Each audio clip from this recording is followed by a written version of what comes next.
Why Category 5 hurricanes like Irma are so rare?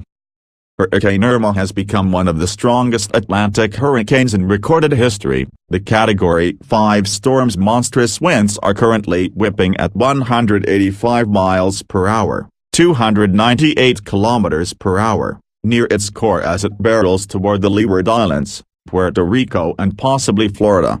Only 4 other Atlantic storms have been known to achieve such strength, according to Phil Klotzbach, a hurricane expert at Colorado State University. An unnamed Labor Day storm, in 1935, Allen, in 1980, Gilbert, in 1988, and Wilma in 2005. The list of such storms is small because, to reach such stupefying intensity, everything about the environment needs to be perfect, said Brian McNulty, a hurricane researcher at the University of Miami. Hurricane Irma photos, images of a monster storm. For a storm to become as strong as Irma, he said, it needs a deep pool of warm ocean waters to fuel the convection at its core, basically no vertical wind shear, or winds that change direction and speed with height and can inhibit storm development, and distance from land, as the friction the winds experience as they blow over land can weaken the storm. All of these things have come together with Irma. It's got absolutely everything working in its favor for it right now, McNulty told Live Science. Ingredients for a monster storm: the unlikeliness of all those conditions being in place when a storm system is also present is why there are only 35 known Category 5 hurricanes on record in the Atlantic, going back to the early 20th century, according to Mark Bove, a meteorologist with Munich Re, a reinsurance company. The first was an unnamed hurricane that hit Cuba in 1924. Storms this strong are not quite as rare in the Northwest Pacific because of the larger area of warm, open ocean that they can draw from, McNulty said. The strongest winds on record for an Atlantic hurricane were the 190-mile-per-hour, 306 kilometers per hour, winds of Allen of 1980, according to Klotzbach. It's possible Irma could meet or top that record, he told Live Science in an email. The most recent Category 5 hurricane in the Atlantic basin was Matthew, last year. But Matthew was the first Category 5 storm in the basin since Hurricanes Dean and Felix in 2007, showing how long the region can go without seeing such a storm. From year to year, the ocean and the atmosphere aren't always going to be able to allow everything to happen, McNulty said. It is even rarer for a hurricane to make landfall as a Category 5 storm, as Matthew, which weakened before landfall, shows.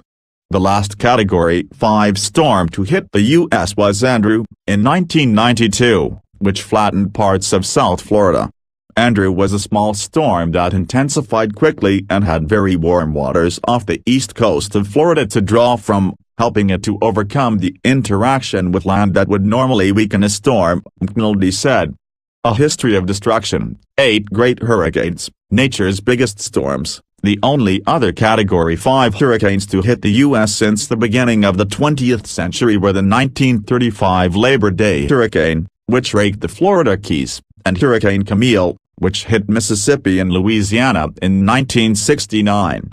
Category 5 storms don't typically stay at that strength for extended periods of time, McNulty said. Intense hurricanes undergo a process called an eyewall replacement cycle that happens as the eyewall, the circle of the strongest winds around the central eye of the storm, contracts. Eventually, a new eyewall forms on the outside of it and chokes off the old eyewall. As that process happens over the course of about 18 to 24 hours, the storm usually dips in strength, but it can strengthen again once the process is complete. There's no immediate sign that an eyewall replacement cycle is happening anytime soon with Irma, McNulty said, but forecasters will be watching for it as hurricane hunters fly in and out of Irma and satellites keep a close watch on its development. Irma will first hit the Leeward Islands as a Category 5 storm before impacting Puerto Rico, though how close a blow the U.S. territory will get is still uncertain. A key question is when Irma will make an expected turn to the north, which will affect which parts of Florida it might impact and how strong it might be when it does so. Right now, The Florida Keys seem the most likely to be impacted. County officials have already issued a mandatory evacuation order for visitors beginning Wednesday morning. Florida's governor has also declared a state of emergency in response to Irma. The forecast from the National Hurricane Center for 5 days out, about the time it would take the storm to reach Florida, still has Irma as a major hurricane.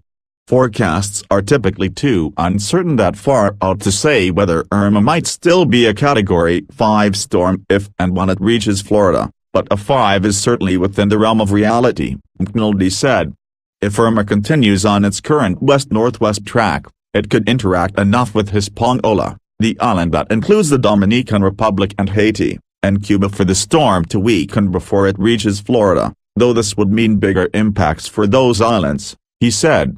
Category 4 and 5 storms are expected to become more common in the future because of the impacts of climate change.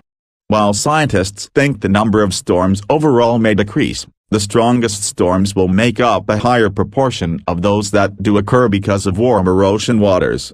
In the long-term trend, if you warm the oceans, it just makes it a little more likely to be able to sustain a stronger storm, McNulty said.